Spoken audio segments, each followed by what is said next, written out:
Saudações vascaínos e meu povo, como vocês estão? Espero que muito bem.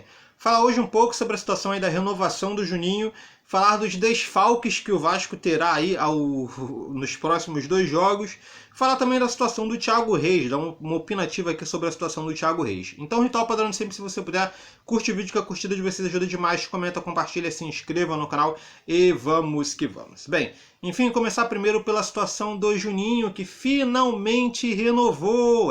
Rapaz, o Juninho finalmente renovou. Tive contato aí com detetives vascaínos que confirmou aí a informação, entrou em contato até com o empresário do jogador, que é tio dele, que estava com uma cara bem fechada na hora da assinatura do contrato. Espero que ele esteja feliz. Você ficou feliz, né, campeão? Espero que sim. Sua cara não estava muito boa, mas espero que sim. Enfim, brincadeiras à parte, Juninho renovou com o Vasco até o final de 2023. Finalmente, né, uma das novelas aí que estava durando. O Vasco teve a novela do Guarim, que durou um tempão, depois a novela Raul, que durou um tempão, e a novela Juninho, que estava durando um tempão. Os jogadores, todos eles para a mesma faixa de campo ali, né? Juninho é um jogador que tem um potencial muito bom, um jogador que eu tenho uma expectativa boa, né? Comanda bem o meio de campo, conduz bem a bola, é um jogador que tem um bom passe, chega bem dentro da área. Estou aí esperançoso para que o futebol dele floresça no Campeonato Brasileiro. É um jogador que, como eu disse, tenho muita esperança. Era um jogador que já estava treinando com o grupo, mas ele não estava sendo relacionado, diríamos por assim. Ele estava café com leite com a galera, tá ligado? Tava lá, mas não tava. Agora, com a renovação de contrato, o jogador deve ser meio que liberado para jogar.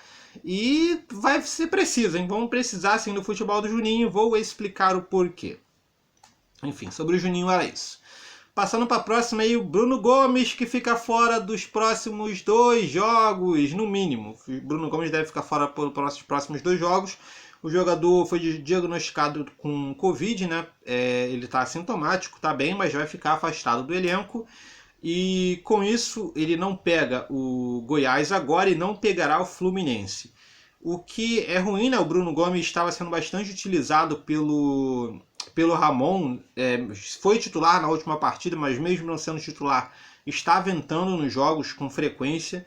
É um jogador que vai perder aí um pouco de espaço e o Vasco vai perder um pouco dessa consistência ali no meio de campo. Para mim é preocupante sim o Bruno Gomes sair.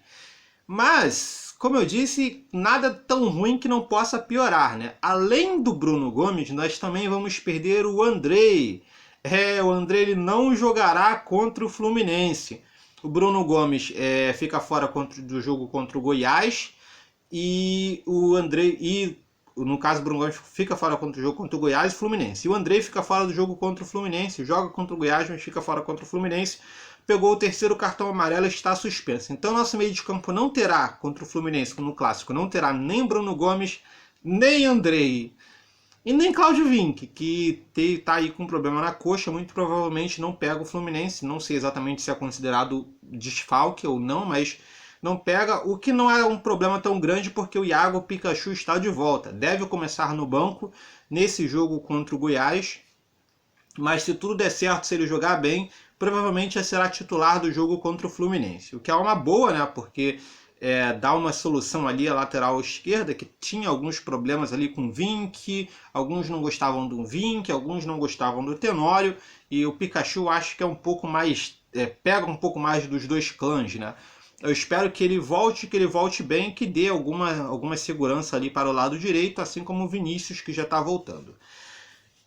Eu fico com mais medo dos jogadores que desfalcaram, né? Porque a gente não sabe como vai ser esse meio de campo aí sem o Bruno Gomes, sem o Andrei. Primeiro, quem vai ser o primeiro homem de meio de campo? Né? A gente vai colocar o Felipe Bastos, a gente improvisa um zagueiro, de repente o Miranda improvisado, Marco Júnior volta para primeiro volante. A gente já teve uma dupla, né, de Felipe Bastos e Marco Júnior num treinamento que foi tenebrosa. A gente pode colocar o Carlinhos ali de segundo, né? A gente pode colocar o Felipe Bastos, Carlinhos e Benítez pelo meio de campo. Pode ser uma das soluções, enfim. O Ramon vai ter que quebrar a cabeça com isso e nós também, né? Vamos ver. Bem, e a última coisa que eu queria falar com vocês aí é sobre a situação do Thiago Reis, que está aí sendo escanteado, está sendo a 3ª opção no ataque.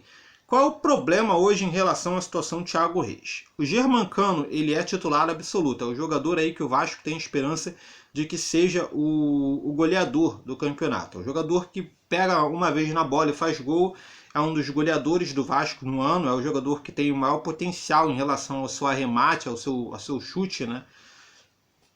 E aparentemente o Ramon já mostrou uma preferência pelo Ribamar. Então, sempre que o Germancano sair, que serão poucas vezes, ou seja, o Germancano deve ser poupado muito pouco, e quando ele for substituído, muito provavelmente será pelo Ribamar. O que nos leva a situação aí que a briga pela terceira vaga, nós temos aí o Catatal e o Thiago Reis. Ainda tem o Caio Magno, né, que está aí nessa situação. Ou seja, são muitos jogadores para uma única vaga, que raramente vai acontecer, porque vai depender muito do Germancano não jogar e do Ribamar não jogar.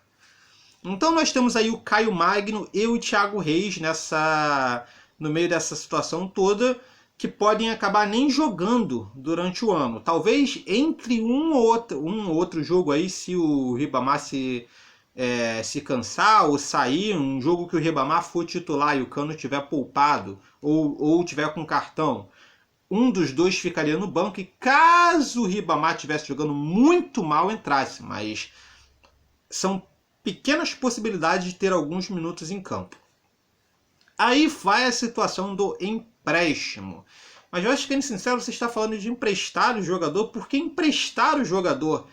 Bem, o empréstimo não é uma situação tão ruim, dependendo do ponto que você avalie ele. O jogador pega mais experiência, o jogador tem uma visibilidade maior no mercado e caso você não aproveite o jogador ele pode ser vendido para outro clube. E também você pode ver se a qualidade desse jogador é o suficiente para jogar no Vasco, assim como a gente viu com vários outros jogadores que foram emprestados para outros times e não renderam. O Jordi foi emprestado para o CSA, jogou bem lá, fez aí boas defesas e teve propostas no final do ano. Acabou não dando de nada, o Jordi acabou saindo do Vasco de uma outra forma, mas foi uma forma de mostrar o futebol do Jordi. Será que não tem times ou da Série A ou da Série B para emprestar o Thiago Reis e o Caio Magno, que eles seriam titular? Mas sincero, emprestar para a Série B, tá? Gente, vários times, vários jogadores se destacam na Série B e vêm para a Série A com propostas de clubes grandes, entendeu? Jogar na Série B não é uma situação ruim para esses jogadores que precisam que seu futebol seja mais visto. Você vide aí o Mateuzinho do América Mineiro que está arrebentando lá. Então eu acho que seria assim uma boa situação emprestar um desses jogadores, pelo menos, para que eles pegassem uma experiência e mostrassem ali a que vieram. Bem, em base seria isso. Gostaria de saber a opinião de vocês sobre o meio de campo do Vasco. Como você montaria esse meio de campo? E sobre emprestar esses jogadores, você concorda? Você discorda? Por quê? Comenta aqui embaixo, deixa seu comentário, tá ok? Basicamente é isso. Se você gostou, no canal, se inscreve, curte o vídeo para mandar para o canal. É isso aí, beleza? Então valeu, falou e até mais!